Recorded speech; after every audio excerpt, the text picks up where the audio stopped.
আল্লাহর নবীর মন ভেঙে গেছে, চতুর্দিক দিয়া নবীর বিরোধিতা শুরু হয়ে গেছে গো। নবীর আপনজন গুলা নবীর বিরোধিতা শুরু করে দিল। আল্লাহর নবী আরো যায়, আরো যায়, আরো যায়। 15 দিন হয়ে গেল, এখনো জিবরাইল আসে না, এখনো জিবরাইল আসে না। আল্লাহর হাবিব চিন্তায় পড়ে গেল। অন্যদিকে মক্কার মানুষেরা নবীর সমানে সমালোচনা করতে লাগলো।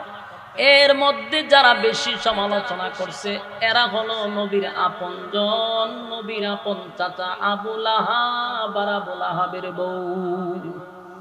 এই উম্মে জামিল, এই মহিলা আল্লাহর নবীর সামনে দাঁড়াইয়া বলে, ও মুহাম্মদ, তোমার কাছে যে একটা শয়তান আসতো, এখন আর আয় না। নাউজুবিল্লাহ। এই মহিলা কত খারাপ চিন্তা করছেন, এই জন্য এই মহিলার নামে আয়াত নাযিল হইছে।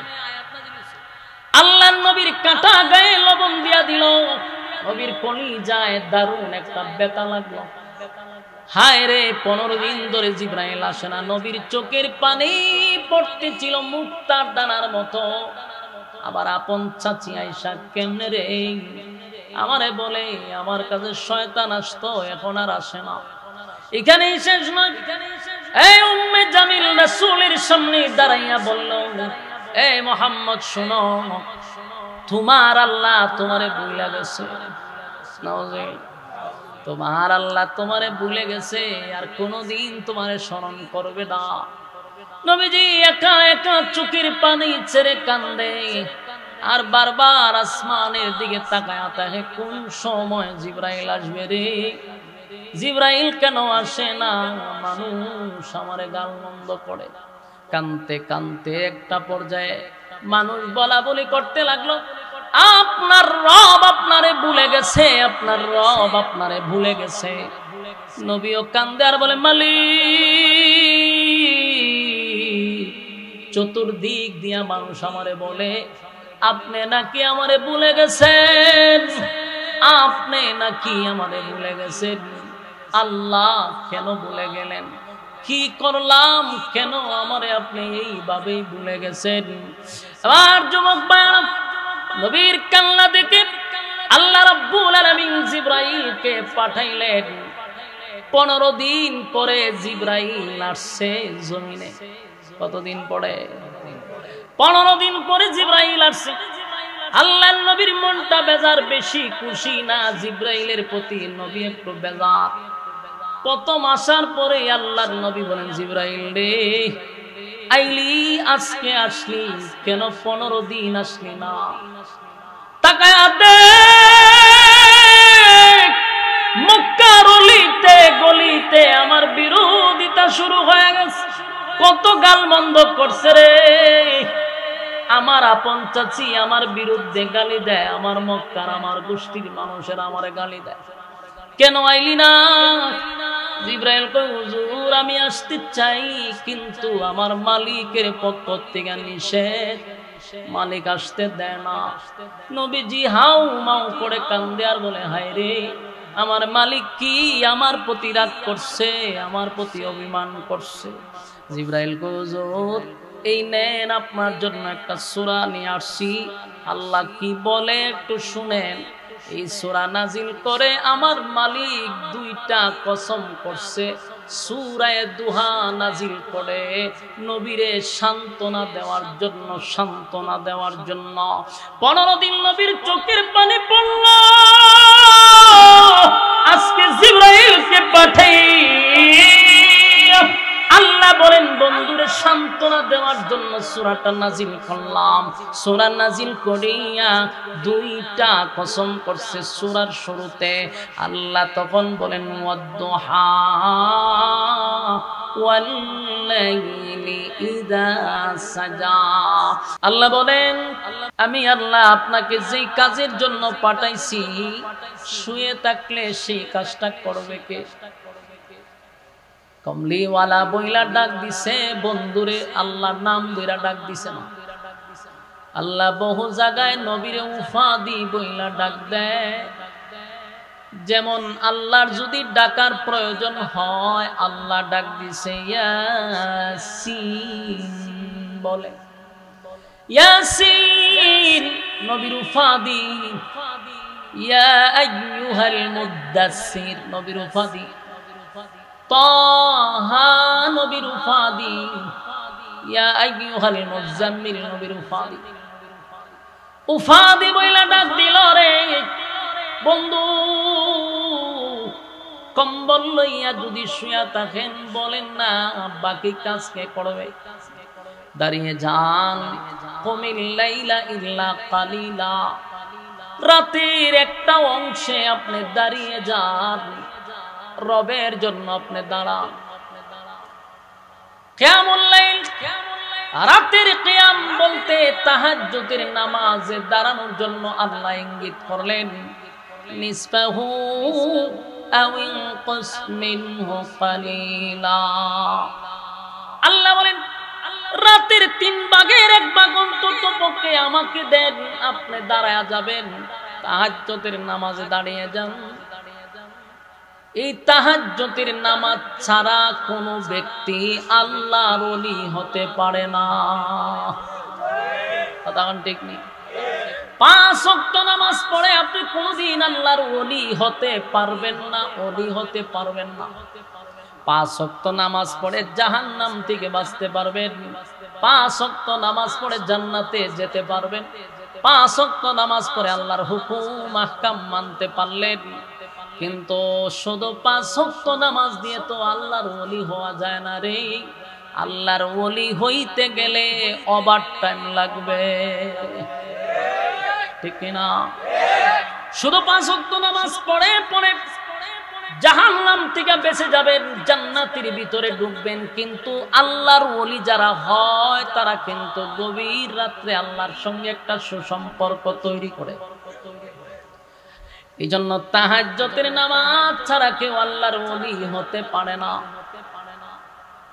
যদি আল্লাহর ওলি হতে চাও তাহলে তাহাজ্জুদের নামাজে দাঁড়ায়া যাও, আল্লাহর সঙ্গে গভীরভাবে ওভারটাইম করে আল্লাহর সঙ্গে সুসম্পর্ক করো। ওলি মানে আল্লাহর বন্ধু, বন্ধু হইতে গেলে বন্ধুর সঙ্গে আলাদা কথা বলতে হবে, কথা হয় না? 5 ওয়াক্ত নামাজ তো সবার জন্য ফরজ, ফরজ, ফরজ, এটা তো এমনি করতে হবে। এটা আল্লাহ আপনারে বলছে করো, করতেইব, কিন্তু তাহাজ্জুদ পড়ো বাধ্যতামূলক না। তাহলে তাহাজ্জুদ কেন পড়ে? এটা আল্লাহর সঙ্গে তার গভীর সম্পর্ক করার জন্য। আর যুবক ভাইরা, এলোমেলো ভাবে কথাগুলি শুনবেন না, দিলের কান লাগায়া শুনেন। প্রতিদিন রাস্তাঘাটে আড্ডা মারেন, গল্প করেন, একদিন না হয় আড্ডা মারলেন না, গল্প করলেন না, ক্ষতিব। একটা দিন অন্তত পক্ষে শয়তানকে হারাই আপনি জিতে যান। যদি প্রতিদিন শয়তানকে আপনি জিতায়া দেন তাহলে আপনার মতো সম্ভব তার কেউ নাই, নাফরমান কেউ নাই। শয়তানকে হারায়া দেন, মোনাজাত পর্যন্ত বসে থাকেন, লইরেন না। বিরক্ত লাগতেছে আমার যুবক ভাইরা, আল্লাহ বলেন ইয়া আইয়ুহাল মুযাম্মিল কুমিল লাইলা ইল্লা কালিলা, বন্ধু কমলিওয়ালা দাঁড়ায়া যান, রাতের একটা অংশে আপনি আমার জন্য দাঁড়ায়া যান। তাহাজ্জুদের নামাজে দাঁড়ায়া গেলেন, আল্লাহ বলেন তাহাজ্জুদের নামাজে দাঁড়াইয়া ওয়ারাতিলিল কুরআন তারতিলা, আপনি তারতিলের সাথে তেলাওয়াত করেন। এখানে আল্লাহ কিন্তু বন্ধুরে বলছে তারতিলের সাথে কোরআন তেলাওয়াত করেন। তার মানে কোরআন তেলাওয়াত সবাই করি, তারতিলের সাথে যদি কোরআন তেলাওয়াত না হয় সেই তেলাওয়াত আল্লাহর কাছে গ্রহণযোগ্য না।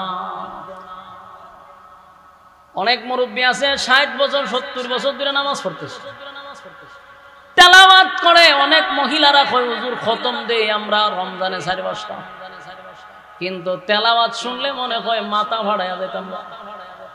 কইতে যে শিখছে, ফরা শুনলে শয়তানেও নাচে। তার মানে সহি শুদ্ধ ছাড়া যদি আল্লাহর কোরআন তেলাওয়াত করেন, এই কোরআন তেলাওয়াত আল্লাহর কাছে গ্রহণযোগ্য না। আর সহি তেলাওয়াত ছাড়া যদি নামাজে দাঁড়ান, নামাজও হবে না, কারণ নামাজ ভঙ্গের কারণ হইল 19টা। এখন কয়টা? 19টা কারণের মধ্যে এক নাম্বার হলো নামাজে অশুদ্ধ পড়া। এখানে কয়জন আলেম সারা যদি জিগাই তেলাওয়াত শুনলে তো দূর মারবার মন চায়। তেলাওয়াতে তো গলত, অথচ নামাজ পড়তে 60 বছর দিলা ভালো দাগ পড়ে গেছে, কিন্তু একদিনও নামাজ হয়েছে না যে হতে হইলে কি আপনারা আস্থা রাখবো, আপনারা দৌড়াইবো ভাই ইসলামী করো 60 বছর ধরে নামাজ ঘুরি বেড়া। আপনার আর কি দোষ দিব? বাংলাদেশে অনেক বক্তা আছে লাল নীল টুপি লাগাইছে উঠে বাতি জ্বলেছে সারা শরীর, এরকম বক্তা আছে না, মেকআপ টেকআপ করে যায় একটা অদ্ভুত প্রাণী, 5 হাত লম্বা টুপি লাগাইয়া সারা শরীরে লাল নীল বাতি জ্বলে। এরার তেলাওয়াত মনটা কয় যে মাথাটা ফাড়াইলে বাইরিয়া বলে রে তুই তেলাওয়াত শুদ্ধ করতে পারছিস না, কে রে ওয়াজ কইরা মানুষের জীবন নষ্ট করতেছে। মাঝে মধ্যে তার তেলাওয়াত সোশ্যাল মিডিয়াতে আয়ে মেজাজ এমন গরম। আমাদের নুরানির মক্তবের ছাত্ররা যে শুদ্ধ করে পড়তে পারে, এই বলদগুলি আলেম নামের নামদারি শয়তানগুলি ওয়াজ তো করি না, হুক্কুর হাক্কুর কুত্তুর কাত্তুর কুত্তুর ক্যাতকুর কুত্তুর করেছে ওয়াজ শেষ। ওয়াজ হইতা হতান পরে কই হাক্কা যায় মুজায় আমার সাথে থাকলে সবার ভালো হয়ে জায়গা এবার বাড়ির জায়গা তিনির তেলাওয়াত তুললে মেজাজ গরম হয়। অথচ নামাজে অশুদ্ধ পড়া এটা নামাজ ভঙ্গের কারণের প্রথম নাম্বার কথা। এদের বিজে নামাজ হলো, নামাজ হইতো না। ইতার তেলাওয়াত এমন সাংঘাতিক তেলাওয়াত। তো সম্মানিত সুধী, আল্লাহ কি সুন্দর করে বন্ধুর বলছে আপনি তেলাওয়াত করবেন, তার তিলের সাথে তেলাওয়াত করবেন। দেখি আমার কথা না আল্লাহর কথা। হাবিবে কিবরিয়া তাহাজ্জুদের নামাজে দাঁড়ায়া গেলেন, নামাজ পড়তেছিল। প্রথমেই বলছি তাহাজ্জুদের নামাজ তখন গুরুত্ব ছিল, তখনও 5 ওয়াক্ত নামাজ ফরজ হয় নাই। সাহাবায়ে কেরাম এর ফরজের মতো নামাজ পড়তো। তখন প্রথম দিক দিয়ে সবাই তাহাজ্জুদ পড়তো। নামাজ ফরজ হওয়ার পরে 5 ওয়াক্ত, তখন তাহাজ্জুদ এটা আপনার বাধ্যতামূলক নয়, পড়লে নফল ইবাদত বন্দেগীর সব। তো সম্মানিত সুধী, রাসূল আরবি সাল্লাল্লাহু আলাইহি সাল্লাম যখন কোরআন নাজিল হয়ে গেল, এখন আল্লাহ কয় আপনার কাজ এখন আর গোপনে না, এখন সরাসরি। অনেকদিন রাসূল কালেমার দাওয়াত দিয়েছে গোপনে গোপনে, আল্লাহ একদিন কইলো আপনি একটা কাজ করেন, এখন প্রকাশ্যে দাওয়াত দেন। তো রাসূল সাফা পাহাড় একটা আছে ওই কাবার সাথেই, সাফা পাহাড়ের উপরে আগের একটা নিয়ম ছিল, ওইটার উপরে দাঁড়ায় যদি কেউ ডাক দিত তাহলে মানুষ একটা দল হয়ে যেত। এখানে দাঁড়ায় রাসূল যখন ডাক দিছে, ওনার গোত্রের সবাই এসে এক জায়গায় জমা হয়েছে। তো রাসূল তাদের উদ্দেশ্য করে বললেন যে কুলু লা ইলাহা ইল্লাল্লাহ, তোমরা পড়ো আমার সঙ্গে যে আল্লাহ ছাড়া কোনো মাবুদ নাই, কোনো ইলাহ নাই। আজকের থেকে তোমরা গাছের পূজা, মাছের পূজা, সূর্যের পূজা, চন্দ্রের পূজা, হ্যাঁ মূর্তির পূজা, এইটা বাদ দিতে হবে। গোলামি চলবে কার? একমাত্র গোলামি চলবে আল্লাহ। যেই মানুষগুলা রাসূলকে পাগলের মতো ভালোবাসতো, এর মধ্যে আপন চাচা আবু তালেবের, আব্দুল মুত্তালিবের 10 জন ছেলের মধ্যে একজন হলো আবু লাহাব, রাসূলের আপন চাচা। এই কারণে বুঝি আমরা ডাকছো, সারা দিনটা তো আমরা বরবাদ করে দিছ, তুমি ধ্বংস হও, নাউজুবিল্লাহ। আল্লাহ এর জবাবে সূরা লাহাব নাযিল করছে, আপনারা সবাই জানেন। তো রাসূল যখন কালেমার দাওয়াত দিতে লাগলো, বাধাও আসতে লাগলো, এরকম চলতেছে অনেক দিন ধরে, বিভিন্ন বাধা মোকাবেলা হয়েছে। মক্কার মানুষ কোনোভাবেই রাসূলকে কালেমার দাওয়াত থেকে আটকাইতে পারলো না।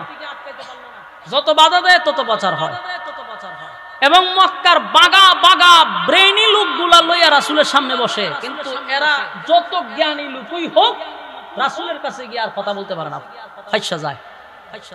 কথা বলে কিন্তু রাসূল এমন এক কথা বলে আর যত কথা ছিল সব বেহুদা হয়ে যায়, মানে কোনোভাবেই রাসূলের সঙ্গে কথা বলে কুলাইতে পারে না।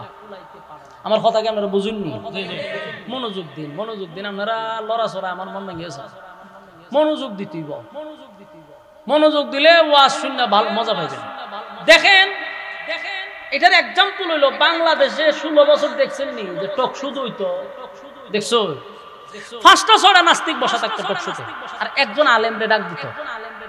এরার উদ্দেশ্য পরিকল্পিতভাবে, এদের চিন্তাই ছিল যে 5 জন নাস্তিক থাকবে, একজন আলেম থাকবে, পরিকল্পিতভাবে আমরা আলেমদেরকে বেইজ্জতি করব জাতির সামনে। কিন্তু এরা জানে না আলেমদের কাছে যে জ্ঞান সেটা আল্লাহ প্রদত্ত। বলুন, আলেমদের কাছে যে জ্ঞান এটা কি? আল্লাহ প্রদত্ত। আর জাগতিক তোদের নাস্তিক মার্কা যে ব্রেন আর যে এটা দুনিয়াবি, তোরা এই আসমানি এলেমের সাথে টাক্কর দিয়ে পারবি? দেখেন একজন আলেম নিত 5 জন নাস্তিক দিত, এই 5 জন নাস্তিকরে একজন আলেমই একেবারে না খানি সুবানি খাওয়ায় টক শুতে ছেড়ে দিয়েছে। বাস্তব না বাস্তব? এরা এত ডিগ্রি নিয়ে বসে কিন্তু একজন মৌলবীর সাথে মারা কেন? এটা আসমানি, আসমানি এলেম, তুমি পারবা না। ঠিক তেমনি ভাবে মক্কার মানুষ নবীর কাছে যায় কিন্তু গিয়ে আটকে যায়। পরে এরা কয় আমরা কি করতাম, যতবার যাই আমরা তো বেজ্জতি হয়ে যুক্তি দিতে পারি না, মোহাম্মদ তো কথা দিয়ে ওনার সাথে পারা যায় না। তখন মক্কার মানুষ হলো কয়ও আমরা পারবো না। এদের মধ্যে একজন জ্ঞানী বলতেছে আমরা তার সাথে কথা দিয়ে জিন্দিগি তো পারবো না। বলে কেন? বলে তার কাছে যে এলেম এটা আসমানি এলেম, আর আমরার কাছে যে এলেম এটা দুনিয়াবি। এই দুনিয়ার এলেম দিয়ে আসমানি এলেমের সঙ্গে টাক্কর দেওয়া সম্ভব না। হয়তো কি করতে হইব? হয় আমরা আসমানি এলেমওয়ালা লোকের কাছে যাইতে হইব, মুহাম্মদের সাথে তাদেরকে টকশোতে বসাবো যাদের আসমানি এলেম আছে। গোটা মক্কাতে একজনও নাই, মদিনাতে আবার অভাবও নাই। তাই তারা একটা কমিটি গঠন কইরা প্রায় 10 জনের মতো একটা টিম গঠন করে মদিনায় রওনা দিছে। 400-450 কিলোমিটার দূরে গেছে। ওই আসমানি এলেমের লোকরে বাড়া হয়ে আনবো, টকশুতে বসাইতো রাসূলের সঙ্গে। তো মদিনায় যখন গেছে এখানে আবার ইহুদি পণ্ডিতরা বেশি তাওরাতের আলেম আছে। আলেমদের সাথে পরামর্শ করে বলল শুনেন, আমাদেরই বংশের, আমাদেরই রক্তের, আমাদের এই উঠা বসা সবকিছু আমাদের, কিন্তু হঠাৎ করে এই লোকটা আমাদের বাপ দাদার ধর্মের বিরুদ্ধে বলে, নিজেকে রাসূল দাবি করে এবং এক আল্লাহর অনুসরণ করার কথা আমাদেরকে বলে। মানে আমরা পড়ছি মহা মুসিবত, তার সাথে কোনোভাবেই কথা দিয়ে পারি না, লজিক দিয়ে পারি না।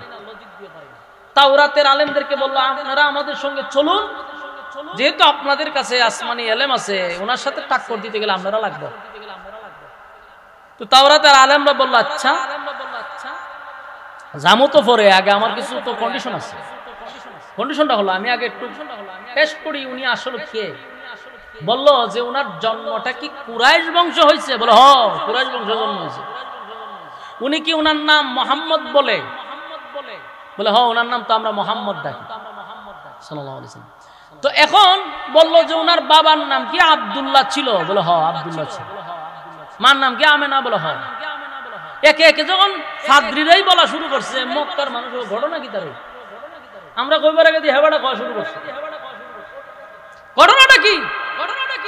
মদিনার সমস্ত আলেমরা বলল আপনাদের কথা সব আমরা বুঝতে পারছি, আমরা আর মক্কায় যাওয়ার দরকার নাই, এত দূর যাওয়ার দরকার নাই। আমরা আপনাদেরকে 3টা প্রশ্ন বইলা দিব, এই 3টা প্রশ্ন উনাকে গিয়া করবেন। যদি 3 প্রশ্নের জবাব উনি দিতে পারে, বুঝবেন উনি আল্লাহর পাঠানো একজন পয়গম্বর, এতে কোনো সন্দেহ নেই। সুবহানাল্লাহ। কে বলছে? ইহুদিরা বলতেছে, পাদ্রীরা। এখন বললো এই 3 প্রশ্ন লইয়া যাও, যদি উত্তর দিতে পারে তাহলে বুঝবা উনি সঠিক, উনি আল্লাহর পাঠানো পয়গম্বর। কারণ এই প্রশ্নের জবাব পৃথিবীর কেউ দিতে পারবে না, যার কাছে আসমানি এলেম আছে সেই দিতে পারবে। মানে এরা চিন্তা করলো আমরা এত দূর থেকে আইলাম আপনারা নিবার লেগে, আপনারা যে আমরা রুফি বারাবার ছেড়ে দিলেন। ব্যর্থ হইয়া মন খারাপ করে 3 প্রশ্ন লইয়া আবার মক্কায় আসছে। আইয়া আবার একটা মিটিং করছে যে এখন কি করা যায়, চলো যাই। তারা আবার মক্কার বড় বড় লোক লইয়া রাসূলের সামনে গিয়ে দাঁড়াইছে। দাঁড়াইয়া বললো কয়ো তুমি তো এক আল্লাহর দাওয়াত দাও, বাপ দাদার ধর্মের মধ্যে সুনকালি দাও। আমরাও একটা পর্যায়ে চিন্তা করলাম তুমি আমাদেরই রক্ত, আমাদেরই বংশের, আমাদেরই বাতিজা, তোমার সাথে বিরোধিতা করে লাভ নাই। তবে আমরা যদি 3টা প্রশ্নের জবাব দিতে পারো তাহলে আমরা তোমার কালেমা ভরে ঈমান আনবো। কথা বুঝতেছে? একটা কথা ইয়াদ রাখবেন, দুষ্ট লোকের মিষ্টি কথা, যত বেশি দুষ্ট এর কথা বড় মজা।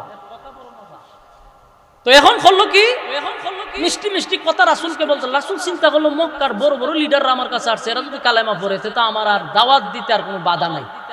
রাসূল খুশি হয়ে গেছে। বলে আপনাদের 3 প্রশ্নের জবাব, কোনো অসুবিধা নাই, আগামীকালকে আইসেন আমি বলে দিব। এই 3 4 5 10 জন ব্যক্তি বলল ঠিক আছে আমরা আগামীকালকে আসবো। এরা চলে গেছে। রাসূলের ধারণা ছিল, চিন্তা ছিল সকালে বিকালে জিবরাইল আসে, তা আমি 3 প্রশ্ন লয়ে যাবো, এরা জবাব দিলাম। কিন্তু এদিন সারা দিন আর জিবরাইল আসে না। পরের দিন বিকাল পর্যন্ত জিবরাইল আসে না। এই লোকগুলো আইসা এখন আমাদের 3 প্রশ্নের জবাব দাও করছেনি মজিবত। কারণ রাসূল তো চিন্তা করছে জিবরাইল আসলে বলে দিব, রাসূল তো নিজের থেকে কোনো কথা বলে না। জিবরাইল বল, আবারও রাসূল বলছে ঠিক আছে আজকে না আগামীকালকে দিব। কিন্তু এদিনও জিবরাইল আসে না। পরের দিন তারা আসছে, রাসূল বলল আজকে না আগামীকালকে বলবো। আগামীকালকে জিবরাইল আসে না। এক সপ্তাহ হয়ে গেছে জিবরাইল আর আসে না। 3 প্রশ্নের জবাব রাসূল দিতে পারলো না। আচ্ছা কোন চান আপনার এই গ্রামের নাম কি? ধরেন না বেড়তলা। বেড়তলার মসজিদের ইমামের কাছে যদি একজন মুসল্লি গিয়ে হুজুর একটা ফতোয়া লয়ে আসলাম কোন চান এটা কিতাব, ইমাম সাহেব যদি হয়তো ঠিক আছে আমি কালকে জানাবো মুতালা করে লই, আপনি হবেন যে হুজুরে তোর কিতাব দিকে আমরা জানাই। পরের দিন গিয়ে যদি ইমাম সাহেব যখন হুজুর ফতোয়াটা বলে না আজকে পারতাম না আগামী কাল খাইয়েন, পরের দিন গেলেন ইমাম সাহেব যদি বলে আজকেও না খাল খাইয়েন, আপনার মেজাজ গরম হইব নি? আপনি মেজাজ গরম হয়ে কি করবেন? আস্তে কইরা মসজিদ থেকে বাইরে আইসা শ্বাস কলো বইবেন, বই এক কাপ চা খাইবেন আর কইবেন আমরার মসজিদের ইমাম সাহেবটা রাখছে হুদু দুরু দুরু দুরু কোনো খামেরই না, ঠিক নেই তো হুদাউদি রাখছে। টিফিন বাড়িতে গরম ভাত পাঠায় বেটা খায়, খামের খাম না। একটা ফতোয়া লইয়া 3 দিন গেলাম বেটা উত্তরই দিতে পারলো না। ইমাম সাহেব বিদা করো। এই দেখেন দোকান ফাটে গ্রামে গঞ্জে বেটা শুরু করেছি ইমামের বিরুদ্ধে। বাস্তব না বাস্তব? আল্লাহর হাবিব 1 সপ্তাহ পর্যন্ত শুধু একটা কথাই বলছে আগামীকাল আগামীকাল, আজকে পারবো না। মক্কার বেঈমানরার মেজাজ গরম হয়ে গেছে। একটা সপ্তাহ ধরে আব্দুল্লাহর পুত্র মুহাম্মদের কাছে 3টা প্রশ্ন লইয়া আসলাম রে, প্রশ্নের জবাব দিতে পারলো না। তার মানে সে কোনোদিন নবী হতে পারে না। নাউজুবিল্লাহ, সে নবী না। 3 প্রশ্নের জবাব দিতে পারলো না, বোঝা গেল উনি পয়গম্বর না। দোকান পাটে বাজারে ঘাটে সব জায়গায়, শহরে বন্দরে সব জায়গায় আমার নবীর বিরুদ্ধে সমালোচনা শুরু করছে। চতুর্দিকে সমালোচনা শুরু করছে। তোমরা জানো নি আমরা 3টা প্রশ্ন লইয়া মুহাম্মদের কাছে গেছিলাম, পারলো না। 3টা প্রশ্নের জবাব দিতে পারলো না। সে নিজের রাসূল দাবি করে, নবী দাবি করে। আজকের পর থেকে তার কোনো কথা তোমরা মানবা না। এমন ভাবে নবীরে অপপ্রচার করতে লাগলো। চতুর্দিক দিয়ে নবীর বিরুদ্ধে আলোচনা সমালোচনা শুরু হয়ে গেছে। আল্লাহর নবী আশ্চর্য হয়ে গেল। আজকে একটা সপ্তাহ ধরে জিবরাইল কেন আসে না? সকালে আসে, বিকালে আসে, সন্ধ্যায় আসে। আজকে একটা সপ্তাহ ধরে কেন রে জিবরাইল আসে না? নবী চিন্তায় পড়ে গেল। আল্লাহর নবীর মন ভেঙে গেছে। চতুর্দিক দিয়া নবীর বিরোধিতা শুরু হয়ে গেছে গো। নবীর আপনজন গুলা নবীর বিরোধিতা শুরু করে দিল। আল্লাহর নবী আরো যায় আরো যায় আরো যায়। 15 দিন হয়ে গেল, এখনো জিবরাইল আসে না, এখনো জিবরাইল আসে না। আল্লাহর হাবিব চিন্তায় পড়ে গেল। অন্যদিকে মক্কার মানুষেরা নবীর সমানে সমালোচনা করতে লাগলো। এর মধ্যে যারা বেশি সমালোচনা করছে এরা হলো নবীর আপনজন, নবীর আপন চাচা আবু লাহাব আর আবু লাহাবের বউ এই উম্মে জামিল। এই মহিলা আল্লাহর নবীর সামনে দাঁড়াইয়া বলে, ও মুহাম্মদ, তোমার কাছে যে একটা শয়তান আসতো এখন আর আয় না। নাউজুবিল্লাহ। এই মহিলা কত খারাপ চিন্তা করছে। এই জন্য এই মহিলার নামে আয়াত নাযিল হইছে। আল্লাহর নবীর কাটা গায়ে লবণ দিয়া দিল। নবীর কলিজায় দারুণ একটা ব্যথা লাগলো। হায় রে, 15 দিন ধরে জিবরাইল আসে না। নবীর চোখের পানি পড়তেছিল মুক্তার দানার মতো। আবার আপন চাচি আয়েশা কেমনে রে আমারে বলে আমার কাছে শয়তান আসতো এখন আর আসে না। এখানেই শেষ নয়। এই উম্মে জামিল রাসূলের সামনে দাঁড়াইয়া বলল, এই মুহাম্মদ শুনো, তোমার আল্লাহ তোমারে ভুলে গেছে। তোমার আল্লাহ তোমারে ভুলে গেছে, আর কোনদিন তোমারে স্মরণ করবে না। নবীজি একা একা চোখের পানি ছেড়ে কান্দে আর বারবার আসমানের দিকে তাকায় থাকে, কোন সময় জিবরাইল আসবে রে, জিবরাইল কেন আসে না, মানুষ আমারে গালমন্দ করে।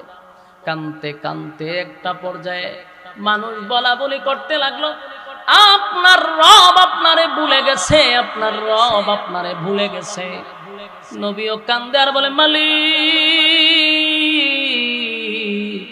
চতুর্দিক দিয়া মানুষ আমারে বলে আপনি নাকি আমারে ভুলে গেছেন, আপনি নাকি আমারে ভুলে গেছেন।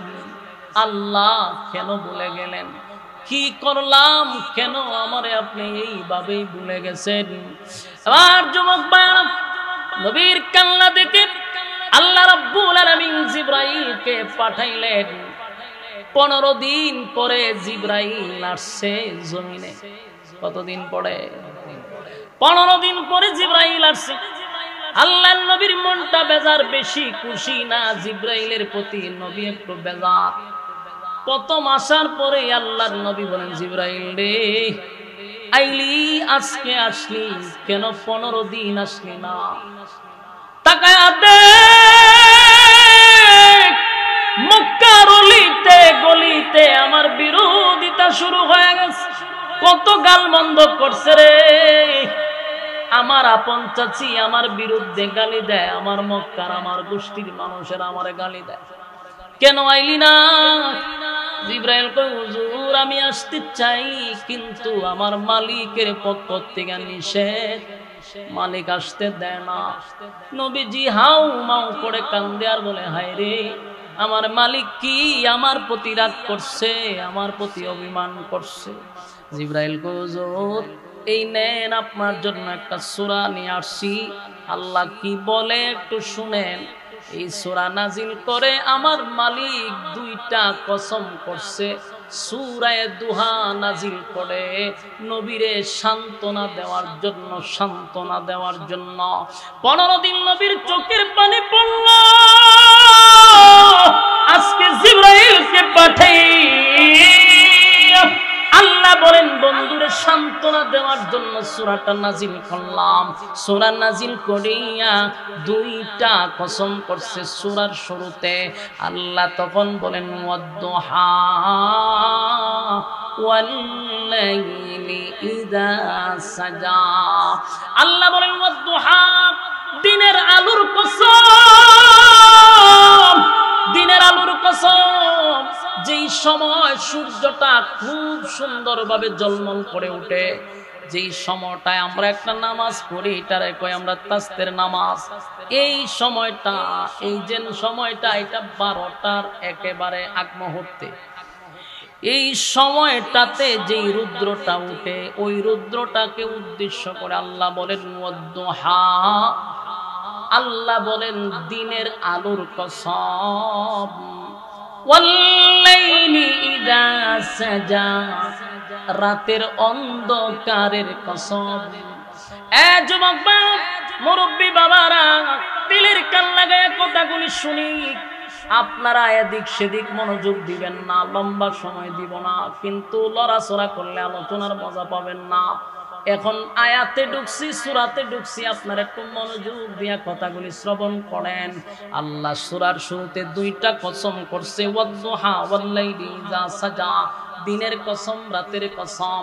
এ যুবক ভাইরা, তাফসীর কারকরা বলেন ওয়াদ-দুহার আরেকটা ব্যাখ্যা হলো, আরেকটা ব্যাখ্যা হলো ওয়াল-লাইলির আরেকটা ব্যাখ্যা আছে। আল্লাহ বলেন ওয়াদ-দুহার আরেকটা ব্যাখ্যা হলো, ওয়াদ-দুহা নবী আপনার সুন্দর চেহারার কসম, ওয়াল-লাইলি ইযা সাজা নবী আপনার কালো চুলের কসম। চিৎকার দিয়া কোন সুবহান। আমার আল্লাহ নবীর চেহারার কসম করছে গো,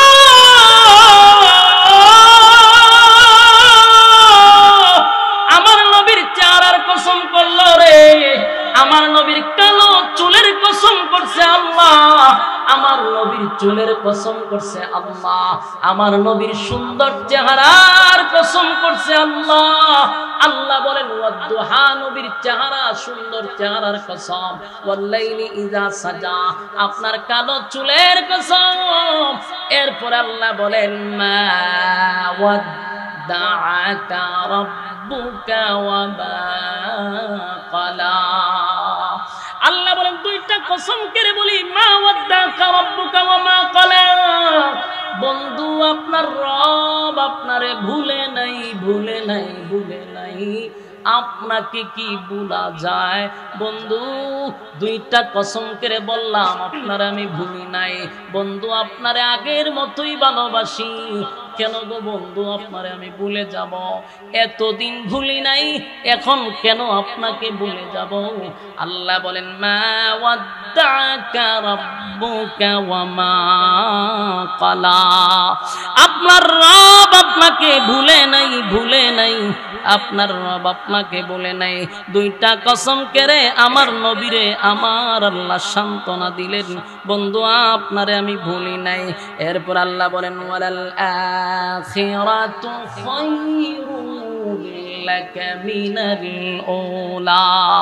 নিশ্চয় আপনাকে বর্তমান থেকে পরবর্তীতে আপনার জন্য আরো আমি বেশি রাখছি। আপনার সম্মান মর্যাদা এখন যা বাড়াইছি এর থেকে বেশি আপনার জন্য পরবর্তী সময়ে আমি আপনার জন্য বরাদ্দ রাখছি। সুবহানাল্লাহ কি বাড়ি দেয়া হবে?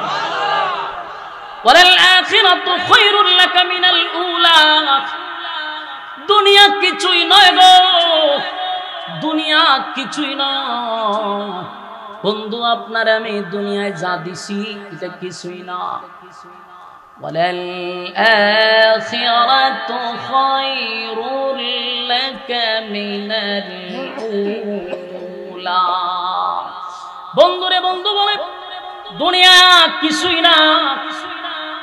আপনাকে দুনিয়ায় যে সম্মান আর মর্যাদা দিছি বন্ধু এটা কিছুই না। আপনার জন্য কোটি কোটি গুণ বেশি আমি পরকালে বরাদ্দ রাখছি। আমার যুবক ভাইরা, এই যে মালিক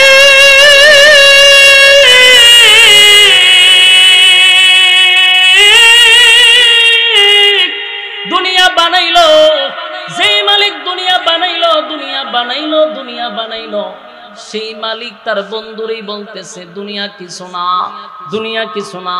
বন্ধু আপনার জন্য পরকালে আমি বরাদ্দ রাখছি, পরকালে বরাদ্দ রাখছি। যুবক ভাইরা, যে আল্লাহ দুনিয়া বানাইলো সেই মালিকই বলতেছে দুনিয়া কিছু না, অথচ দুনিয়ার জন্য আমরা পাগল হয়ে গেলাম। আমার যুবক ভাইরা, দুনিয়ার জন্য ওয়াজ মাহফিলে বসা বাদ দিয়া দিলাম, দুনিয়ার জন্য রাস্তাঘাটে গল্প শুরু করে দিলাম, দুনিয়ার জন্য ব্যস্ততার অভাব নাই, মোবাইলে ব্যস্ত, টিভিতে ব্যস্ত, খেলাতে ব্যস্ত, আইপিএল বিপিএল এ ব্যস্ত। অথচ আল্লাহ বলেন দুনিয়া কিছুই না, পরকালে আপনার জন্য কোটি কোটি গুণ বেশি রাখছি। আল্লাহ বন্ধুরে কেমন খুশিটা করলো রে বন্ধুরে। 15 দিন বন্ধু কানলো, 15 দিন কানলো। আল্লাহ কয় বন্ধু কান্দানোর উসিলা আমার উদ্দেশ্য ছিল না, উদ্দেশ্য ছিল না। বন্ধুর চোখের পানি আমি আল্লাহ যে বরদাস্ত করতে পারি না বন্ধু। আমি আল্লাহরে কেউ যদি গালি দেয় গো আমি প্রতিবাদ করি না, গজব দিয়া মারি না, কিন্তু আমার বন্ধুরে যদি কেউ গালি দেয়, আঘাত দেয়, আমি আল্লাহ যে বরদাস্ত করতে পারি না। বন্ধু আপনি একদিন নয়, 2 দিন নয়, 15 দিন আপনি কানলেন, 15 দিন কানলেন, আমি আল্লাহ এটা বরদাস্ত করতে পারি নাই। কিন্তু আপনার কাছে আমি কেন কোরআনের আয়াত নাজিল করা বন্ধ করলাম? তার 2টা কারণ। 1 নাম্বার কারণ হলো উম্মতকে শিক্ষা দেওয়ার জন্য, 2 নাম্বার কারণ হলো কোরআন একটা মারাত্মক ভারী, এটার লোড অনেক বেশি। ঘন ঘন যদি আপনার কাছে নাজিল হয় আপনি অসুস্থ হয়ে যাবেন। তাই আপনাকে বিশ্রামের জন্য আমি 15 দিন জিবরাইল পাঠাই নাই। আর উম্মতকে কি শিখাইলো বন্ধু? বেঈমানরা যখন আপনার কাছে আয়েশা বলল 3টা প্রশ্নের জবাব চাই, আপনি বললেন আগামী কালকে দিবেন। এই কথাটা আমি আল্লাহর কাছে মোটেও পছন্দ হয় নাই। আপনি যদি তখন বলতেন ইনশাআল্লাহ আগামী কালকে বলবো, তাহলে আমি আপনাকে 15 দিন কান্দাইতাম না। আর এইটা করার উদ্দেশ্য হলো আপনার উম্মতকে কিয়ামত পর্যন্ত শিক্ষা দিয়া দিলাম। এক ইনশাআল্লাহ না বলার কারণে আমার বন্ধুর চোখের পানি 15 দিন পড়ছে। বান্দারে, কোনদিন ইনশাআল্লাহ বলবি না। কোন কাজ করার সময় আমরা সব সময় বলবো ইনশা। আরো জোরে আমরা বলবো বাড়িতে যাব ইনশাআল্লাহ, খানা খাবো ইনশাআল্লাহ, আমরা অমুক জায়গায় যাব ইনশাআল্লাহ। এই সব কথার পিছনে ইনশাআল্লাহ, ইনশাআল্লাহ অর্থ হলো আল্লাহ যদি চায়। ইনশাআল্লাহ অর্থ কি? ইনশাআল্লাহর অর্থ হলো আল্লাহ যদি চায়। আপনি বলেন ঢাকা যাব, মাঝখানে ইনশাআল্লাহ নাই, ঢাকা যাবেন এটার কোনো গ্যারান্টি আছে? 60 চাক্কার নিচে বের আপনি শেষ। তাই আমরা বলতে হবে ইনশাআল্লাহ যাব যদি আল্লাহ চায়, ঠিক কি না? আল্লাহ বলে বন্ধু 3টা প্রশ্নের জবাব লইয়া আপনার কাছে আসছিল, আপনি বললেন আগামীকালকে জানাবো, মাঝখানে ইনশাআল্লাহ বলেন নাই। এটা আমি আল্লাহর কাছে পছন্দ হয় নাই, তাই আমি আপনাকে আপনার উম্মতকে একটু শিখাইলাম। যুবক ভাইরা আমার, কথাগুলি মনোযোগ দিয়ে শুনেন।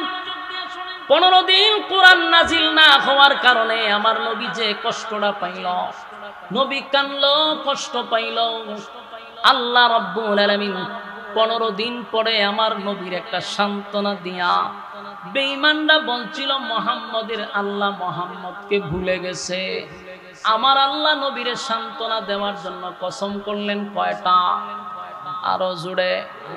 আপনার আওয়াজে বোঝা যায় হুজুর তাড়াতাড়ি ওয়াজ শেষ করে দেন। আওয়াজ কম, আমি সিগন্যাল পাইতেছি। আপনাদের আওয়াজ কম হইলে আমারও আওয়াজ কমবে, অসুবিধা নাই। কথাগুলি মনোযোগ দেন। কসম করছে কয়টা? কসম করে যেই কথাটা আল্লাহ বলছে এটা হলো আপনারে ভুলি নাই। সুবহানাল্লাহ। ওয়াদ-দুহা ওয়াল-লাইলি ইযা সাজা মা ওয়াদ্দা'কা রাব্বুকা ওয়া মা ক্বালা ওয়াল-আখিরাতু খায়রুন লাকা মিনাল উলা ওয়ালাসাউফা ইউ'তিকা রাব্বুকা ফাতারদা। আল্লাহ কয় ওয়াদ-দুহা, আপনার চেহারা উজ্জ্বল, চেহারা সুন্দর, সুন্দর চেহারার কসম। তার মানে আমার নবীর সুন্দর চেহারাটা নিয়েও আমার আল্লাহ কসম করছে। নবীর চুলগুলো সুন্দর ছিল, কালো চুল। আল্লাহ কয় আপনার কালো চুলের কসম। মা ওয়াদ্দা'কা রাব্বুকা ওয়া মা ক্বালা, আপনার রব আপনারে ভুলে নাই, ভুলে নাই, ভুলে নাই, ভুলতে পারে না। ওয়ালাল আখিরাতু খায়রুল লাকা মিনাল উলা, যে সম্মান আর মর্যাদা আপনাকে দিছি, এর থেকে বেশি সম্মান আর মর্যাদা আপনার জন্য আমি পরকালে বরাদ্দ রাখছি।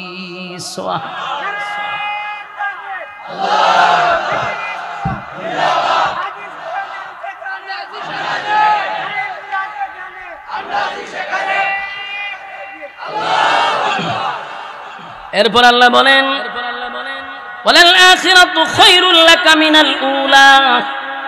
এরপর আল্লাহ বলেন ওয়ালা সাউফা ইউ'তিকা রাব্বুকা ফাতারদা। আল্লাহ কয় ও চিরেই, ওয়ালা সাউফা ইউ'তিকা রাব্বুকা ফাতারদা, ও চিরেই আমি আপনাকে খুশি করব, আপনাকে খুশি করব। সুবহান। তাফসীর কারকরা বলেন এই আয়াতের ব্যাখ্যা, আল্লাহ কেন বললেন ওয়ালা সাউফা ইউ'তিকা রাব্বুকা ফাতারদা, আল্লাহ কেন বললেন আপনাকে অচিরেই খুশি করব? এটার কয়েকটা কারণ থাকতে পারে। একটা কারণ হলো মক্কা বিজয়, আল্লাহ মক্কা বিজয় দিলেন, এটার আরেকটা কারণ হতে পারে। বন্ধু, আমি আপনাকে মক্কা বিজয়ের ঘোষণা দিলাম, এখানেই শেষ নয়, আপনাকে আমি মেরাজে ভ্রমণ করাবো। ওই যে মেরাজে নিয়ে গেছেন, হয়তোবা এটাকে আল্লাহ ইঙ্গিত করছে যে ও চিরেই আপনাকে খুশি করব। ওয়ালা সাউফা ইউতিকা রাব্বুকা ফাতারদা। আমার যুবক ভাইরা, এরপর আল্লাহ বলেন আলাম ইয়াজিদকা ইয়াতীমান ফাআওয়া। তিনি কি আপনাকে ইয়েতিম অবস্থায় পাননি? আল্লাহ দেখেন বন্ধুরে খুশি করার জন্য, আনন্দ দেওয়ার জন্য, অভিমান ভাঙানোর জন্য ওই পিছনের কথাগুলি বইলা বইলা নবীরা আনন্দ দিতেছে যে বন্ধু আপনি বলছেন আমি আপনাকে বলে গেলাম। না বন্ধু বলি নাই, বলুন তো দেখি আমি কি আপনাকে এতিম অবস্থায় পাই নাই? কোন বন্ধু যদি কারো সামনে অভিমান করে, কোন বন্ধু যদি অভিমান হয়, ঝগড়া হয়, তখন এক বন্ধু যে অতীতে তারা যত উপকার করছিল সবগুলা হ্যাঁ বলতে থাকে, দেখ স্মরণ করে বন্ধু তোরে কি আমি ঢাকায় নিয়া জামা কিনা দিই নাই, তোর মোবাইল ছিল না তোরে কি মোবাইল কিনা দিই নাই, তুই খাইতে পারতি না তোরে খাওয়াইছি না। কেন বলে? অভিমান ভাঙানোর জন্য যে তোর অনেক উপকার কিন্তু আমি করছি, কথা হয় না। আল্লাহ বলেন আমি আমার বন্ধুকে আলাম ইয়াজিদকা ইয়াতীমান ফাআওয়া। বন্ধু আপনাকে কি আমি এতিম অবস্থায় পাই নাই? এতিম অবস্থায় যখন আপনি ছিলেন তখনও বলি নাই, আর এখন বুঝি আপনাকে আমি বইলা যাব। ওয়াজাদাকা দাল্লান ফাহাদা। এবং আমি আপনাকে এমন অবস্থায় পেয়েছিলাম, পথ হারা অবস্থায় ছিলেন, আমি আপনাকে পথ দেখায়া দিছি। পথ হারা অবস্থায় মানে যেই লোকটা এতিম হয়, যেই লোকটার বাবা না থাকে, গার্জিয়ান না থাকে, লোকটা এই ছেলেটা কিন্তু ঠোকায় হয়। এই ছেলেটা লেখাপড়া করতে পারে না, কথা হয় না দি। কিন্তু আমি আপনাকে এতিম অবস্থায় পাইছি, যখন আপনার বাবা নাই, যখন আপনার গার্জিয়ান নাই, আমি আল্লাহ আপনাকে সঠিক রাস্তা দেখাইছি। আমি তো তখন আপনার সারি নাই, তাহলে বলবো কেমনে? আপনাকে আমি এতিম অবস্থায় পাইছি। ওয়াজাদাকা দাল্লান ফাহাদা। আপনাকে নিঃস্ব অবস্থায় পাইছিলাম, আমি কিন্তু পথ দেখায়া দিছি। এরপর আল্লাহ বলেন ওয়াজাদাকা আইলান ফাআগনা। আল্লাহ রাব্বুল আলামিন বলে গরীব অবস্থায় আপনাকে পেয়েছিলাম, যখন আপনার কিছু ছিল না। বন্ধু দেখেন তো আমি আপনাকে ধনী বানাইছি। সুবহানাল্লাহ। যুবক ভাইরা, এই আয়াত থেকে আমি আপনার অনেক কিছু শিকার আছে, জানার আছে, বোঝার আছে। কথা কি আমার বুঝতেছেন? আল্লাহ কি কয় ওয়াজাদাকা আইলান ফাআগনা। আমি আপনাকে গরীব অবস্থায় পাইছি, নিঃস্ব অবস্থায় পাইছি, পরবর্তীতে আপনাকে আমি ধনী বানাইছি। এখানে দুইটা কথা আমাদের বোঝা খুব জরুরি। একটা হলো নবী কি সবসময় গরিব ছিল না ধনী ছিল? আল্লাহ নিজেকে জানে গরিব ছিলেন, ধনী বানাইছি। কিন্তু আশ্চর্যের ব্যাপার হলো সারা বাংলাদেশে লাল্লিল বাতি লাগায়া যে বক্তাগুলি বসে, এরা খানো দইরা ওয়াজ করে আমার নবী এতিম গরিব পেটে বাত্তর বানছে, নবী খাওয়ান হইছে না। এই ওয়াজ করে খান্দায় মান্দায় মানুষকে ঘুম পাড়ায় তোরা মানছে নবী গরিব আছেন, পেটে বাত্তর আছেন, আপনারাও তো ফাঁস ফুস করে চলেন করে। হ্যাঁ আপনারা যে গাড়ির তেল আমেন, পালা খাবার চুবার করেন, নবী তো পেটে বাত্তর আছেন, নবী গরিব আছেন। ওই যে আপনার ওয়াজ করে আগে তুইছে নবী গরিব আছেন, ফিরের সামরা তুলে নেবেন বাইরে আর হবেন ইয়াতের অর্থ কম। ও ওয়াজাদাকা আইলান ফাআগনা এর অর্থ কম না লই, এটার অর্থ হবেন কইতো আল্লাহ কয় আপনি গরিব ছিলেন, আমি আপনাকে ধনী বানাইছি। তার মানে নবী সব সময় গরিব ছিলেন, আল্লাহ নবীকে ধনী বানাইছে। এই নবী দেশের প্রেসিডেন্ট ছিল, বলেন কি ছিল? নবী দেশের রাষ্ট্রনায়ক ছিল। বেদাতির বাচ্চাগুলা এই ওয়াজ মাহফিলে পড়ে না, বন্ডগুলি সেই ওয়াজ কেন করে না? আমার নবী দেশের রাষ্ট্রনায়ক ছিল, এই কথাগুলি প্রত্যেকটা উম্মতের কান পর্যন্ত পৌঁছায়া দেওয়া। এই ওয়াজ হয়? যারা মৌলবাদ বলে তাদের জানা দরকার রাজনীতি আমরা শিখছি রাসূলুল্লাহর কাছ থেকে। আমরা পাল্টা প্রশ্ন করব, তোমরা রাজনীতি কোথা থেকে শিখছো? আমরা রাজনীতি হয়েছে কোরআনের রাজনীতি না, চূড়া। আমার নবী দেশের রাষ্ট্রনায়ক ছিল, প্রেসিডেন্ট নবী ছিল। হযরত আবু বকর দেশের প্রেসিডেন্ট ছিল, উমর দেশের প্রেসিডেন্ট ছিল, উসমান দেশের প্রেসিডেন্ট ছিল, আলী দেশের প্রেসিডেন্ট ছিল, একের পর এক সাহাবায়ে কেরাম দেশের প্রেসিডেন্ট ছিল। আমরা রাজনীতি হয়েছে মেজাজ খাসা কঞ্চি দা বাইরিবার মন চায়নি, খাসা সিংলা দিয়া বাইরিবার মন চায়। নবী সরাসরি রাজনীতি করছে, দেশের রাষ্ট্রনায়ক ছিল, দেশ পরিচালনা করছে। এই কথাগুলি যে বলে এর তো দোষ নাই, এদের প্রতি আমার রাগও নাই।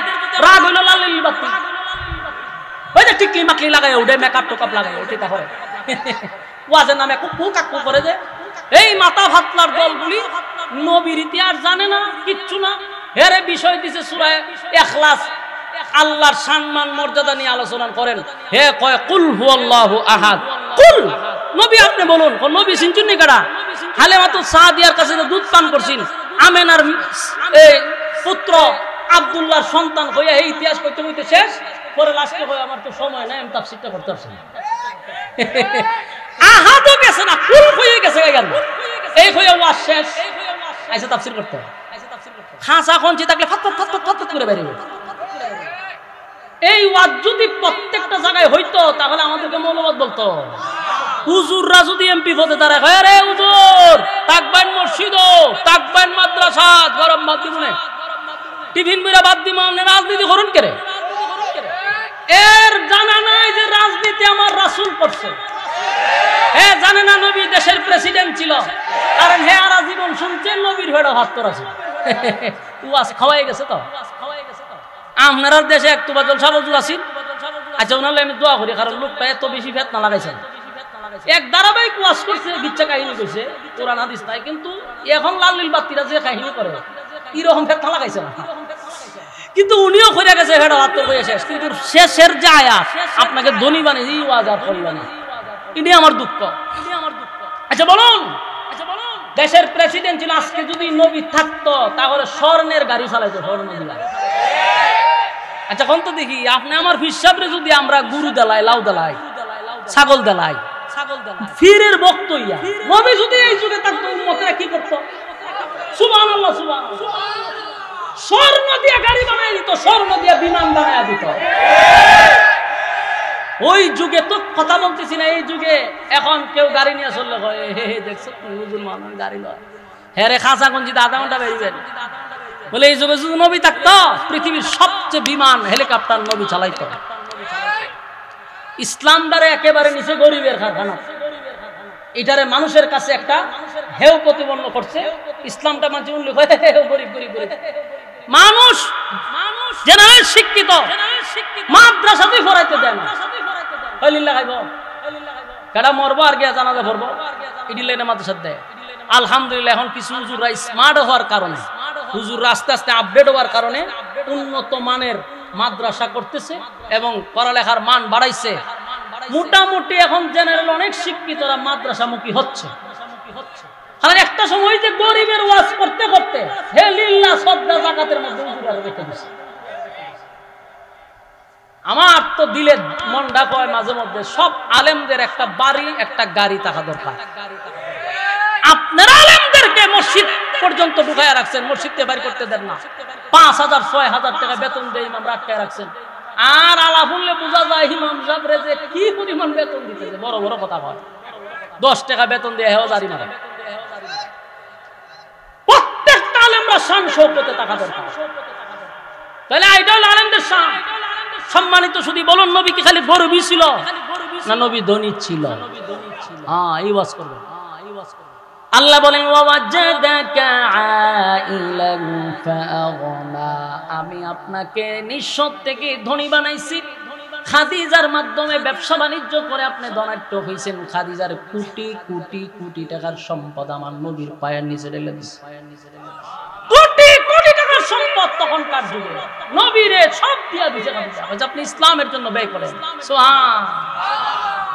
আমার যুবক ভাই এই কথা কথাগুলি যদি এখন আমরা বলি তাহলে অনেকের কাছে নতুন নতুন মনে হয়, কারণ এই ওয়াজ তো পাবলিকে শোনায় না। পাবলিকের কাছে ওয়াজ হইল খালি পীর আর ফকিরের ওয়াজ। ওয়াজটা ঢুকবে খালি মুর্শিদের ওয়াজ। কে রে তোর তো পীরের ওয়াজ করা লাগবে কে রে?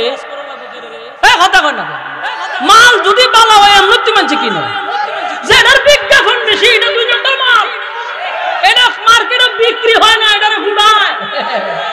তোর ফিরের অত ফটর ফটর করে ফির কিতা ফির না ধরলে কি আমার জাহান্নামে যাইতে হবে? ফির ধরা কি ফরজ নাকি? ফির শব্দ এটা ফার্সি শব্দ, এর মূল অর্থ হলো উস্তাদ। উস্তাদের কাছে হইলো শিখা, উস্তাদের কাছে যাব আমি শিখবার জন্য। এতে উস্তাদের দ্বারা যা ফির নামক এক পীরের কাছে মরি দিছে, এটার কাছে গেলে খালি লাও আর গুরুর মেলা। হ্যাঁ কে রে ইতা পাইছেন কো? গুরু মা বাপ রে খাওয়ান, নিজের আপন মা বাপরে গুরু খাওয়ান। আল্লাহর কসম মা বাপের দোয়া ডাইরেক্ট কবুল, ফিরের দোয়া কবুল একটা এত পাইছেন না আপনি। মা বাপ যদি আপনার জন্য দোয়া করে কোনো পর্দা নাই, ডাইরেক্ট কবুল। আল্লাহর ওলি যত বড় হোক ফিরের দোয়া কবুল হইতে পারে না হইতে কোনো গ্যারান্টি। আর যেটার 100% গ্যারান্টি মা বাপরে বছর 1 কেজি বুঝতে খাওয়ায়। চিন্তা করছেন? এটার সম্পূর্ণ দায়ভার হলে এই বন্ধ ফিরবে। এরা যদি সন্তানদেরকে ওয়াজ নসিহত করতে বলে, রে বাবা আমার কাছে গুরু দিস না, তোর মা বাপরে খাওয়া, তুই মা বাপের খেদমত কর, তাহলে আমি আপনার ওয়াজ কইরা যেই পরিমাণ আপনাদেরকে বুঝাইলাম হইলে এর চেয়ে বেশি ফায়দা হইতো ফিররা যদি ওয়াজ করতো। ওয়াজ করবো কইতে সূরা ফাতিহা পড়তে পারে না, যে ফিরে গেছে মুরিদ যে সূরা ফাতিহা পড়তে পারে না, এ কি আর ওয়াজ করবে? আজকে সমাজ ধ্বংস হইছে এই সমস্ত ভণ্ডদের কারণে। মা বাপের খেদমত নাই, পর্দা তো নাই, ওই ফিরের ভাওয়া টিপে বেরিয়ে হে কি জীবনে পর্দার ওয়াজ করবো? কথা না দি এত পর্দার ওয়াজ করতো না, কারণ হের ভাও টিপে। ওই যে আপনারা একটা বক্তার নাম হচ্ছে মন্নান জিহাদি, এক সময়ের বেদাতীদের টপ লেভেলের গুরুটা করছিল। এই ভণ্ড মাজার পূজারি সে এক সময় খুব এর নাম দেখ গাজী মন্নান জিহাদি, মানে ফিডা মিডা খাইয়া ফিডাইয়া দাঁত পাত ভাঙিয়া লিছে, কারণ ফিডা খাইয়া আমার নাম গাজী। এটার একটা ভিডিও ফুটেজ দেখছি, এক ঘরের ভিতরে বয়া মহিলার ফাউটির কাছে হেবিটেন রাত সুমাইতেছে। হে বলে ফির, হে বলে বেদাতীদের অত্যন্ত প্রহরী, টাইটেল দেয় সুন্নিয়তের অত্যন্ত প্রহরী। জুতা দা মার কপাল, শয়তানের বাচ্চা। হের হাতে বিটেনতে সুমায় ফাও এক বেরিটি। এ বিশ্বাস না করলে ছবি জায়গা ফুটেজ আছে আমার কাছে, প্রমাণ সহ কথা বলতেছি। তো বলুন আপনি এই মন্নান জিহাদি বন্ড কোনদিন পর্দার ব্যাপারে ওয়াজ করব? এর কোন ওয়াজ পর্দার ওয়াজ আছে? করতো না, আমার বেটি ফাউটি। আমার যুবক ভাইরা এই কথাগুলি অনেকের কাছে তীরের মতো আঘাত লাগতে পারে, হ্যাঁ কিছু করার নাই। আমি যেই জায়গার জন্ম নিছি আমার থেকে বেশি অভিজ্ঞ কোনো আলেম নয়, মানে এই লাইনে এদের ব্যাপারে গবেষণা আমার চেয়ে বেশি করছে। আমি একটা মেইন জায়গাতে আমার জন্ম। সম্মানিত শুধু আমি যদি এরার মতো খালি একটু এদিক সেদিক করতাম, তা আমার প্রতিটা প্রোগ্রাম থাকতো হেলিকপ্টারে। যদি খালি এরার লাইনে দুইটা টান, টান আমি কম পারি না। এরা যে গানও টান দেয় তা আমি টান দিলে 3 জনকে সিট করায় ফেলাই দিব। তা আমি যদি এরার লাইনে থাকতাম হেলিকপ্টারে প্রতিদিন প্রোগ্রাম থাকতো। কথা বুঝতেছেন? কিন্তু শিরিক আর বেদাত করে বলুন জান্নাত পাওয়া সম্ভব? নবীর হাউজে কাউসারের পানি পান করা সম্ভব? এজন্য আপনারা প্রতিজ্ঞা করেন আমরা কোনোদিন শিরিক করব না, বেদাত করব না। আমার যুবক ভাইরা, হাবিবে কিবরিয়াকে সান্ত্বনা দেওয়ার জন্য আল্লাহ কতগুলি বাহানা তুলে তুলে নবীর সান্ত্বনা দিল। অতীতের কথা স্মরণ করে সান্ত্বনা দিল, চেহারার কসম করে সান্ত্বনা দিল, চুলের প্রশংসা করলো। সুবহানাল্লাহ। আল্লাহ বলেন ওয়াদুহা, নবী আপনার সুন্দর চেহারার কসম, ওয়াল্লাইলি ইযা সাজা আপনার কালো চুলের কসম, মা ওয়াদ্দাআকা রাব্বুকা ওয়া মা ক্বালা, আপনার রব আপনারে ভুলে নাই, বলবে না। যেই বেঈমানগুলি আপনাকে বলছে আপনার রব আপনাকে ভুলে গেছে, না বন্ধু আমি আপনাকে বলি নাই। ওয়ালা সাউফা ইউতিকা রাব্বুকা ফাতারদা, ও চিরেই আপনাকে খুশি করব। সুবহানাল্লাহ। আমার যুবক ভাইরা, অতীতেই খুশি করব, অতি শীঘ্রই আপনাকে খুশি করব। এর বার্তা হলো মেরাজের রজনীতে সাত আসমান টপকাইয়া আরশে আজিমে নিয়া বন্ধুরে পাশে বসাইয়া আমার আল্লাহ তার বন্ধুরে মন মতো দেখছে। জান্নাত জাহান্নাম ভ্রমণ করাইছে আমার বন্ধুরে খুশি করার জন্য সাত আসমান টপকায় আনছি। এটা আমার বন্ধুরে খুশি করলাম। তাহলে এই সূরা থেকে কি শিখলাম, কি বুঝলাম? এক নাম্বার মেসেজ পাইলাম, কোন কাজ করতে গেলে ইনশাআল্লাহ ভোলা যাবে না। কথা বলো। আর মুসিবতে পড়লে পরে ধৈর্য ধারণ করতে হবে। আর একটা বিষয় বুঝলাম, ইসলামের মধ্যে শুধু ভিখারি আর ফকিরি নাই, ধনীও আছে। এই যদি ধনী না থাকতো, উসমান রাদিয়াল্লাহু তাআলা আনহু অসংখ্য হাজার হাজার কোটি টাকার সম্পদের মালিক ছিল, কিন্তু উসমান একটা সেকেন্ডের জন্য আমার আল্লাহকে ভুলে নেই। সুলাইমান আলাইহিস সালাতু ওয়াস সালামের জীবনী যারা পড়ছেন দেখবেন, সুলাইমান আলাইহিস সালাতু ওয়াস সালামকে আল্লাহ রাজত্ব দিছিল, যেই রাজত্ব পৃথিবীর আর কাউরে দিবে না, অতীতেও দেয় নাই। আমার আল্লাহ সুলাইমান নবীরে বাদশাহী দান করছিল, জিন্নাতেরও বাদশাহ, মানুষেরও বাদশাহ, পক্ষীকুলেরও বাদশাহ।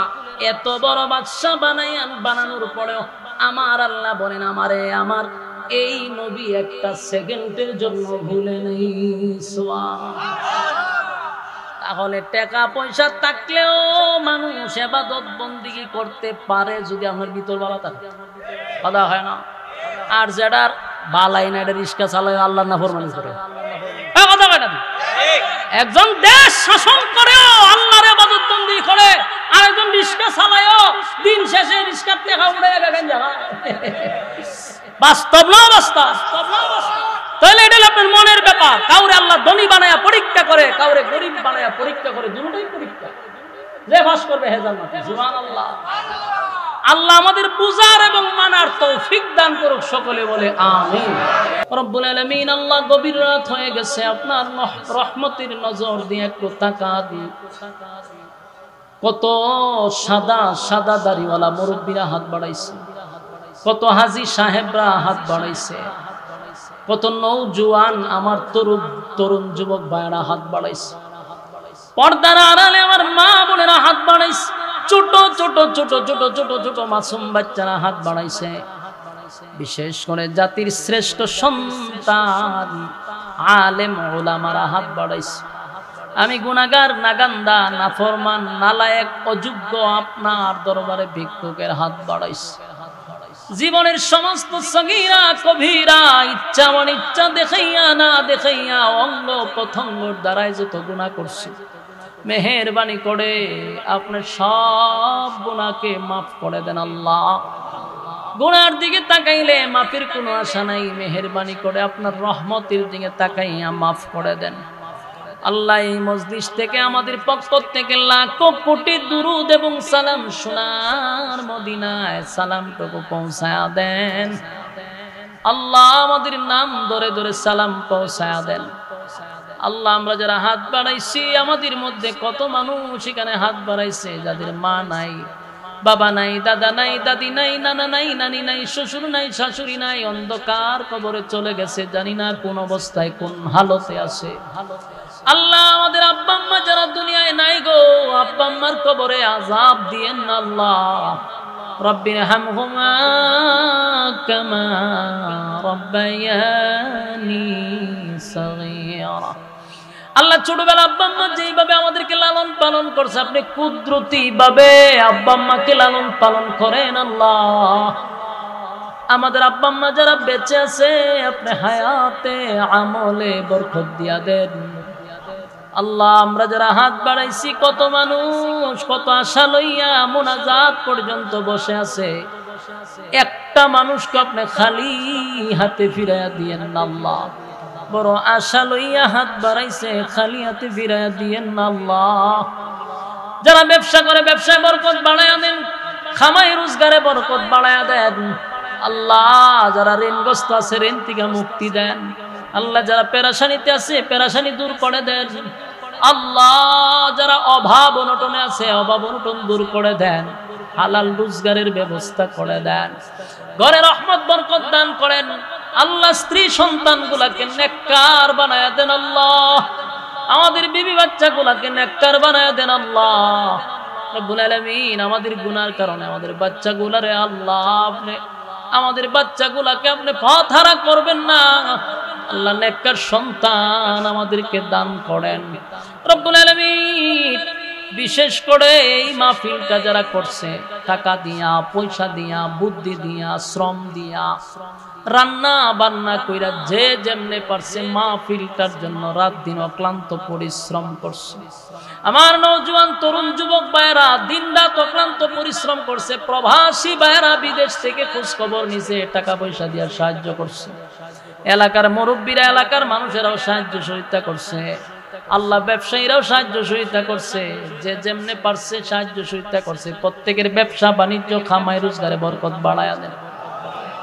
এই মাহফিলটাকে কিয়ামত পর্যন্ত কবুল করেন, এলাকার প্রত্যেকটা মানুষকে সহি দিন বুঝার তৌফিক দান করেন আল্লাহ। আমরা যারা হাত বাড়াইছি, আমাদের মধ্যে যারা অসুস্থ আছে পূর্ণ শিফায়ে কামেলা আজলা দান আল্লাহ। আমরা যারা দুর্বল আছি আমাদেরকে আপনি সবল করে দেন আল্লাহ। আমরা যত পেরেশানি আছে দূর করে দেন, আপনার গোলামি করার তৌফিক দান করেন আল্লাহ। আপনার কাছে দরখাস্ত, বিশ্বের মুসলমানরা আজকে লাঞ্ছিত অপমানিত, আমাদের মুসলমান ভাইদেরকে আপনি কুদরতি সাহায্য করেন আল্লাহ। আমরা ঈমান বড় দুর্বল, আমাদের ভাইগুলা নির্যাতিত আল্লাহ। তখন আমরা যা বললাম যা শুনলাম নবীজির জুতার ধুলার বরকতে দোয়াটারে কবুল করেন আল্লাহ।